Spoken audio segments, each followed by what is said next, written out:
नमस्ते। म सियोनाको मम्मी एलिना गुरुङ श्रेष्ठ। म सियोनाको बुवा डाक्टर सन्दीप श्रेष्ठ। अनि सबैजना सन्चै हुनुहुन्छ होला है। आज चाहिँ हामी धेरै दिनपछि लाइभ आयौँ। आज चाहिँ नानुको हेल्थ कन्डिसन अनि पैसा कलेक्सन र हजुरहरूलाई थ्याङ्क यू भन्ने हामीहरू लाइभ आएको हो। सुरुमा चाहिँ नानुको हेल्थ कन्डिसन भन्नुपर्दाखेरि हुन्छ, नानी अहिले एकदम सामान्य अवस्थामा छिन्। अहिले चाहिँ नानु हामीसँग छैनन्। नानु अहिले यो पोल्यान्डको युनिभर्सिटी अफ वार्सा हस्पिटलमै हुनुहुन्छ। अस्ति नानुलाई हामी घर ल्याएका थियौँ, दसैँ टिका पनि लगायौँ। त्यसको साँझ चाहिँ नानुको मेसिनमा हल्का खराबी आएको हुनाले त्यो चाहिँ एकचोटि फेरि अस्पताल लानुपर्ने भयो र अस्पतालले चाहिँ भर्ना गरेर राख्दा राम्रो हुन्छ, मेसिन बन्न केही दिन लाग्ने हुनाले उनीहरूले चाहिँ अस्पतालमा राखे होइन। अनि नानुलाई हामीले भेट्न पनि दिएको छैन, किनभने नानुको कोभिड टेस्ट भएको थियो अनि त्यसको रिपोर्ट अहिलेसम्म आएको थिएन। अलिकति डाउटफुल रिपोर्ट भएको हुनाले हामीलाई भेट्न दिएको थिएन। आज नेगेटिभ आएको छ र आजदेखि चाहिँ अब भेट्न दिइन्छ। हामी अब भेटेपछि तपाईँहरूलाई नानुलाई पनि देखाउनेछौँ कस्तो छ नानुको अवस्था। खासै नानुको अवस्थामा अरू त्यस्तो कुनै पनि उतार चढाव केही पनि छैन। उसले राम्रो खानाहरू लिइरहेको छ, वेटहरू बढाएकै छ के अरे। अब अरू अब उपचार भन्न अब हामीले चाहिँ मेन पोल्यान्ड आउनुको कारण हजुरलाई थाहै छ होइन। यहाँको पाउने स्पिनराजा भन्ने दबाईको लागि हामी खास आएको थियौँ। अब त्यो पनि पाउन सकिन्छ भन्ने कुरा आएको छ होइन। त्यसको लागि यो 16 तारिकमा चाहिँ हाम्रो अर्को यहाँको ठुलो अस्पताल सिजेडी भन्ने अस्पतालमा हाम्रो एपोइन्टमेन्ट छ। त्यसपछि त्यो सुई हामीले पाउने नपाउने कुरा निर्धारण हुन्छ। त्यो सुई पाए पनि नानुको रोगमा धेरै बढ्न दिँदैन, त्यसले रोकथाम गर्नेछ ताकि हामीसँग अझ टाइम हुनेछ जिन थेरापी लिनको लागि। र हाम्रो मेन उद्देश्य भनेकै नानुलाई यो जिन थेरापी भन्ने दबाई दिने हो। त्यसको लागि हामीले फन्ड कलेक्सन गरेकै छौँ। त्यस्तो नानुको अरू त्यस्तो केही मेडिकल अपडेट भने म तपाईँलाई बेला बेलामा जानकारी गराउने छु। त्यसबाहेक नानुलाई अरू फिजियोथेरापी, पल्मोनरी थेरापीहरू पनि भइरहेको छ। त्यो चाहिँ अब यो जरुरी छ होइन, दबाई मात्रै जरुरी छैन, सबै कुरा जरुरी। ठिक छ। अब यसरी नै अब हामीले टाइममा अलिकति हाम्रो समय व्यस्त गर्दा पनि हामी टाइममा आउन सकेनौँ। यसको लागि धेरै धेरै क्षमा प्रार्थी छौँ हामी सबै दुवैजना। जस अहिले भन्नुपर्दा नानु एकदम ठिक छन्। अब अरू चाहिँ उहाँले भन्नुहुन्छ। अब त्यही त नानु अस्ति आयो है, दसैँभन्दा एक दिन अगाडि आएको थियो। पूर्णिमामा टिका लगायो अनि राति चाहिँ नानीको भेन्टिलेटर अब अचानक बिग्रियो होइन। अनि बिग्रिँदाखेरि अब हामीले हस्पिटलबाट बोलायो मान्छे, अनि बोलाउँदाखेरि चाहिँ ट्राई गऱ्यो बनाउनलाई, तर सक्नु भएन। अनि नानीलाई हस्पिटलै लिएर गयौँ हामीले होइन। अनि नानु अहिले हस्पिटलमै छ। अनि त्यही कोरोना टेस्ट गरेको थियो, रिपोर्ट आएको थिएन, त्यसले गर्दा हामी पनि भेट्न पाएको छैनौँ। अनि रिपोर्ट आयो, नेगेटिभ आयो। अनि त्यही भएर बल्ल भोलि हामी भेट्न पाउँछौँ नानुलाई। अनि एउटा कुरा चाहिँ त्यही जुन स्पिन राजाको लागि हामी यहाँ आएको थियौँ, त्यहीमा चाहिँ 50-50 छ नानुले पाउने नपाउने। अब 16 तारिकमा थाहा हुन्छ। यदि स्पिन राजा पायो भने चाहिँ नानुको त्यो जुन यो डिजिज छ त्यो चाहिँ बढ्न दिन्न, एकछिनलाई होल्ड गर्छ नानुलाई होइन, होल्ड गर्छ त्यो रोगलाई। अनि त्यसले गर्दा पनि हामीले फन्ड कलेक्सन हामीले छिटो गरेर नानुलाई जिन थेरापी दिनलाई पनि हामीसँग अलिक राम्रो हुन्छ। अनि त्यसपछि भन्नुपर्दा आजको अपडेट पनि हामीले स्टेटस पोस्ट गरेको थियौँ है। कति अब अहिलेको आजको मितिसम्म मेरो खातामा, मतलब मेरो युएसको खातादेखि लिएर नेपालको खातामा चाहिँ 10 करोड प्लस भएको छ। त्यो बाहेक अरू पनि ठाउँमा ठुलो क्याम्पेनहरू भइरहेका छन् होइन। जस्तै युएसमा भइरहेको छ होइन, कोरियामा हिजो भर्खरै सकियो होइन। अनि यो कुवेतहरू भयो, ओमान होइन, यो मिडल इस्ट कन्ट्रीहरूमा भइरहेको छ। अब यो सबै क्याम्पेनहरूको पैसा आउन अझ बाँकी नै छ, त्यसले पनि अझै बढ्ने छ भन्ने हाम्रो आशा छ।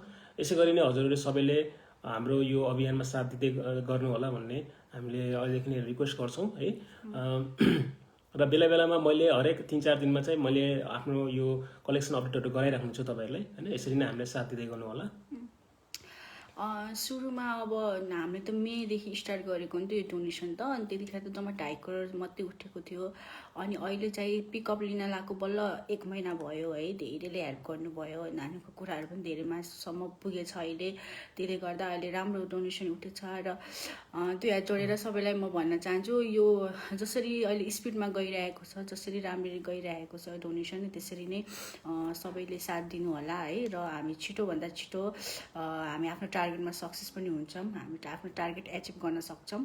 र धेरै जनताहरूले सहयोग गर्नुभएको छ, नेपाली मात्रै होइन, नेपाल बाहिर इन्डियन हाम्रो जनताहरू होइन, कश्मीरहरूबाट पनि हामीलाई फोनहरू कति आएको छ साउदीबाट।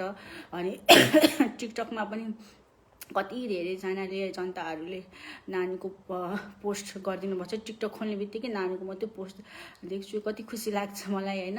अनि धेरै मास पुगिरहेको छ कुरा।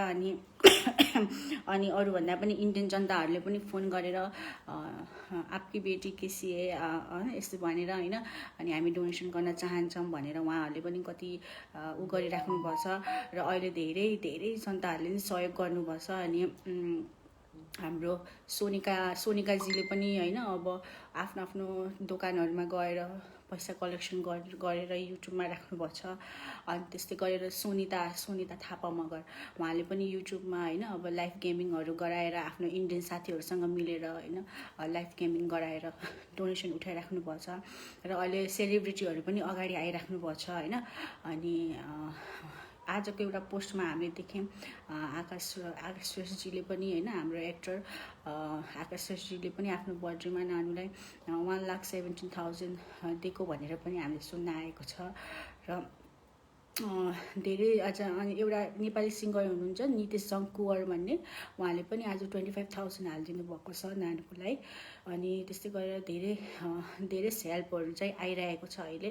अनि त्यस्तै गरेर हाम्रो अभियानहरू अब मणि भुषालजीले त हालिदिइसक्नु भएको छ पैसा होइन, उहाँलाई पनि धेरै धेरै थ्याङ्क यू। अस्ट्रेलियाबाट लगभग 15 लाख जति कलेक्ट भएर उहाँले मणि भुषाल भाइले हाल्नुभयो। अनि त्यसो भयो हाम्रो सन्तोष नेपालीजीले पनि कोरियाबाट स्पेसली सन्तोष नेपाली भाइ होइन, कविन कार्की अनि हाम्रो धेरै अरू टिमहरूले सहयोग गरेर लगभग 21.5 लाख जति कलेक्ट गर्नुभएको छ भने खबर गर्नुभएको छ। उहाँले पनि अब छिट्टै नै हाल्नु हामीलाई जानकारी गराउनु भएको छ। त्यसै गरी युकेबाट होइन हाम्रो सिनियर ईशा गुरुङ दिदी उहाँले पनि हाम्रो दिदी ईशा गुरुङ दिदीले पनि उठाइराख्नु भएको छ है, कलेक्सनहरू हेल्प गरिराख्नु भएको छ। र अहिले कतार अनि दुबई सबै ठाउँदेखि कतारदेखि युवराज समथिङ के थापा हुनुहुन्छ, उहाँले पनि उठाइराख्नु भएको थियो। अनि आशिक राईजी होइन, आशिक राईजीले पनि धेरैले उठाइराख्नु भएको छ है। अनि धेरैले हेल्प गर्नुभएको छ।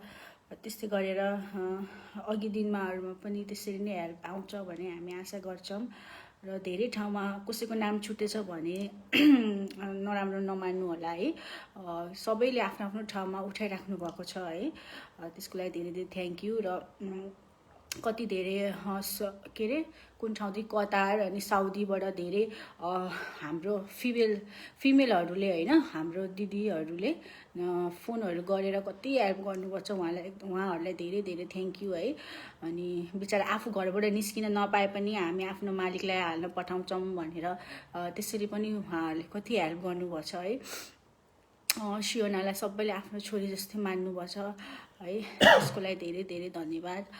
सबैले आफ्नो ठाउँमा बेस्ट गरिराख्नु भएको छ है, त्यो देख्दा पनि एकदम खुसी लाग्छ। अब छिटोभन्दा छिटो कलेक्सन भएर नानीले होइन अब जिन थेरापी पाओस्, सबैले यही चाहेको छ। ठिकै छ। त्यसै गरी हामीलाई चिन्ने नचिन्ने सबै सहयोगी हातहरूमा हामी यहाँदेखि नै निर्देखि नै नमन गर्दछौँ होइन। यसरी नै हाम्रो यो मिसनमा साथ बढाइराख्नु होला, साथ रहिराख्नु होला। अनि जबसम्म यो मिसन पुरा हुँदैन, जबसम्म नानुको लागि यो मिसन हामीले सक्सेस पार्न सक्दैन, तबसम्म हाम्रो यो मिसनमा लागिराख्नु होला भनेर एकदमै विनम्र अनुरोध गर्दछौँ। अब हामी यो मिसनको आधासम्म आइसकेका छौँ, अब आधा मात्रै सफर हामीले कभर गर्न बाँकी छ। यसरी नै सबै साथ दिइराख्नुहोस् है। हजुर, अहिले त 40% जति मात्रै उठेको छ होइन, हाम्रो आधीभन्दा धेरै उठाउनु बाँकी छ। र अहिले सबै नेपाली जनतादेखि लिएर हाम्रो नेपाल बाहिर इन्डियन जनताहरूले पनि अहिले धेरै साथ गर्नुहुन्छ। अब यत्रो धेरै जनताहरूले साथ दिनुभएको छ होइन। अब यस्तो यो सबै उठेको देख्दाखेरि सरकारले पनि सहयोग गर्नुपर्ने हो होइन। सरकारले 25 करोडै सहयोग गर्न नसके पनि तर थोरै अमाउन्टमा भए पनि सरकारले त हामीलाई सहयोग गर्नुपर्ने हो सियोनालाई होइन। तर अब थाहा छैन उहाँसम्म यो कुरा पुगेछ कि नै के हो भनेर। तर जस हाम्रो नेपाली जनताहरूदेखि लिएर अरू जनताहरूले यति हेल्प गर्नुभएको छ। साँच्चै भन्नुपर्दा हामी नेपालीहरूको मन एकदमै ठुलो छ है। अनि फर्स्ट रेकर्ड होला है नेपालमा एउटा बच्चाको लागि यति ठुलो अभियान चलाएको, सबै एकजुट भएको, यति युनिटी है। फर्स्ट टाइममै हामीले होइन यो देखेको हो। यस्तोले एउटा बच्चाको लाइफ सेभिङको लागि सबै उठ्नुभएको छ होइन। हामीले त स्ट्रगल लियौँ होइन, सुरुमा हामीले स्ट्यान्ड लियौँ र अहिले हजुरहरू सबैले आफ्नो इफोर्ट दिनुभएको छ, स्ट्रगल गरिराख्नु भएको छ। एउटा सबै ठाउँमा होइन, एउटा सानो ठाउँदेखि लिएर सबै ठाउँमा होइन, अब भर्खर टिनेजहरू होइन, टिनेज भाइ दिदीहरू भाइ अब बहिनीहरू होइन, अब उठेर डोनेसन बक्स लिएर हिँडिराख्नु भएको छ। त्यसै गरेर अब एउटा के अरे आज लाइभ गर्नुभएको थियो नि हार्ट बिट च्यारिटी फाउन्डेसनबाट पनि होइन, अब डान्स गरेर त्यस्तो गरेर अब गाना गाएर सबै कति फन्ड कलेक्सनहरू गरिराख्नु भएको छ। उहाँहरूलाई पनि एकदम थ्याङ्क यू। अनि अस्ति भर्खर हिजो भर्खर एउटा टिबेटियन युथ क्लबले पनि है हामीलाई कति 5.5 लाख सहयोग गर्नुभएको छ। मान्छेले जसरी आफ्नो माध्यमबाट जसरी पनि सहयोग गर्न कोसिस गर्नुभएको छ। धेरै थोरै भन्ने कुरा आउँदैन होइन, सहयोगमा ठुलो कुरा हो। कतिले सेयर गर्नुभएको छ, त्यो नै हामीलाई ठुलो कुरा हो। नानीको लागि तपाईँले आफ्नो दिमागमा राख्नुभयो, आफ्नो मनमा बसाउनु भयो होइन, त्यो नै हामीलाई ठुलो कुरा हो। त्यही त कतिले अब भन्नु पनि भएको छ होइन, मसँग छैन पैसा, मैले दिन सक्दिनँ, तर म चाहिँ प्रार्थना गर्छु भनेर भन्छ। त्यसमा पनि गाह्रो पिरोहरू नमान्नु होइन, कसैसँग हुन्छ कसैसँग हुँदैन, तर नसक्ने उहाँहरूले पनि जियो सेयर गरिदिनु भएको छ नानीको होइन यो पोस्ट, त्यस्तो गरेर आशीर्वाद दिनुभएको छ। त्यही नै ठुलो कुरा हो है। त्यही हो। अब हामी सबै फर्स्ट टाइम होला यसरी नेपालीहरू एकजुट भएर एउटा बच्चाको लागि गरेको, र सियोनालाई सबैले आफ्नो छोरी जस्तै मानेर है कति सहयोग गर्नुभएको छ होइन। यो देखेर पनि एकदम मलाई खुसी लाग्छ साँच्चै। सियोना र हामी हस्बेन्ड वाइफ एकदम भाग्यमानी छौँ होइन। हामी यस्तो हजुरहरूको साथ, एउटा नेपालीको साथ हामीले पाछौँ है।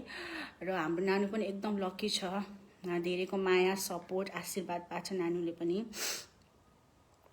हजुर भर्खरै एकजनाले लेख्नु भएको छ बिरामी जस्तो देखिनु भएको छ भनेर लेख्नु भएको छ होइन। हामी बिरामी त त्यस्तो भएको छैन, तर एकदम थकित चाहिँ छौँ है। अब निन्द्रा लाग्दैन होइन, धेरै सोच मानसिक तनाव छ होइन, सबै फिजिकल स्ट्रेन्थ दौडधुप गर्नुपर्छ होइन। नानी छैन होइन, अब त्यसले गर्दा अब नानी 3 दिनदेखि नानीलाई पनि भेट्न पाइएको छैन, त्यही भएर अलिकति चिन्ता त लाग्ने नै भयो। चिन्ता लाग्छ र अनि अब कति धेरै मेसेजहरू पनि आउँछ, फोनहरू आउँछ, सबैको उठाउनु पर्यो। अनि मेसेजहरू कतिको त छुटिरहेको हुन्छ मेसेज, हामीले देखाउँदैन होइन। त्यसको लागि सरी, मेसेजहरू यदि टाइममा हामीले रेस्पोन्स गर्न पाएको छैनौँ भने है। अनि त्यसले गर्दा अब मेन भनेको टेन्सन छ होइन, टेन्सनले गर्दा पनि अलिक उ छ। अब जबसम्म नानीले जिन थेरापी पाउन होइन, अब तबसम्म त टेन्सनै छ हामीलाई। र अब नेपाली जनताहरूलाई पनि टेन्सनै छ होइन। अब कहिले पैसा उठ्छ भनेर नि कतिले बिचरा अब उसको टेन्सन लिइराख्नु भएको छ होला है। हुन्छ अब हाम्रो यो छोटो मिठो यो अनुवादलाई अब यही बिस्तारै होइन रोक्न चाहन्छु। अब बिस्तारै अब सबै सहयोगी हातहरूलाई अहिले पनि फेरि पनि नमन गर्दै यसरी नै नानुको यो सियोना बचाउ अभियान, सियोना मेडिकल क्याम्पेनलाई यसरी नै सहयोग गर्दै जानु होला। जसरी हुन्छ थोरै धेरै जे हुन्छ प्रार्थना गरेर सेयर गरेर सहयोग गरिदिनु होला। त्यही त अब धेरैले चाहिँ के भन्न, मैले के सुने भनेपछि है, धेरैले के भन्नुहुन्छ भनेपछि अझै टाइम रहेछ 7-8 महिना भनेर भन्नुभयो होइन। हिजो एकजना मलाई दिदीले पनि भन्नुभयो। तर त्यस्तो भन्दा पनि नानुलाई जति हामीले छिटो गऱ्यौँ ट्रिटमेन्ट, त्यति नानुको लागि राम्रो, त्यति नानुको आउटकम राम्रो हुने हो है। अनि त्यति नानुको हेल्थमा सुधार हुने हो। त्यसले गर्दा अब हामी सकेसम्म यही 2-3 महिनाभित्रै होइन हामीले छिटोभन्दा छिटो पैसा कलेक्सन गरेर नानुलाई दिएको राम्रो हो। किनभने नानुको अब टाइम पनि धेरै कम छ होइन। अब हजुरहरूलाई त थाहा छ यो अब यसको टाइम भनेको 2 वर्षसम्म मात्रै हो। त्यसले गर्दा 2-3 महिनाको हामीले टार्गेट गरेको छौँ होइन। त्यसमा त्यो महिनाभित्र चाहिँ हामीले कलेक्सन गरेर, किनभने धेरै अझै हामीले अरू कुराहरू पनि गर्नुपर्छ। अब पैसा हामीले अब उतादेखि यता ल्याउनु पर्यो, त्यसो भयो अनि अब त्यसमै कति टाइम लस भइहाल्छ। प्लस अब दबाई मगाउनु पर्यो है। अब दबाई मगाएपछि नानीको अरू टेस्टहरू पनि हुन्छ होइन, अब त्यसको पनि अब रिपोर्ट कुर्नु पर्यो। त्यसले गर्दा त अब कति कुरा त अब कति लियोस्, अब 1 महिना त यतिकै वेस्ट जान्छ यताउति त्यो कुराहरू गर्दाखेरि नै है। त्यसले गर्दा अब हामीसँग टाइम पनि धेरै छैन। त्यही भएर चाहिँ अब त्यस्तो धेरै अझै टाइम छ भनेर त्यस्तो चाहिँ नसोचिदिनु होला। छिटोभन्दा छिटो यही 2-3 महिनाभित्र चाहिँ हामीले जसरी भए पनि उठाएर नानीलाई यो ट्रिटमेन्ट चाहिँ हामीले गराउनु नै पर्छ। हस् त आजलाई चाहिँ लाइभ यति नै गर्छौँ। अब अर्कोचोटि आउँदा चाहिँ सियोनालाई देखाउँछु मैले लाइभमा, किनभने हामी पनि भेट्न पाएको थिएनौँ र हजुरहरूलाई पनि धेरैलाई हेर्न मलाई चाहिँ सियोना भनिराख्नु भएको थियो। त्यसले गर्दा हस् त जसरी साथ दिनुभएको छ त्यसरी नै अझै आउने दिनहरूमा पनि साथ दिनु होला र हामी दुई हात जोडेर हजुरहरू सबैलाई थ्याङ्क यू भन्न चाहन्छौँ। सियोनालाई आफ्नो छोरी जस्तै गरेर माया गर्नुभएको छ, आशीर्वाद दिनुभएको छ र जति सक्दो चाहिँ अझै नानीको कुराहरू सबै माझमा पुर्याइदिनु, अझै सहायता गरिदिनु। हस् त थ्याङ्क यू। हस् त धन्यवाद, थ्याङ्क यू।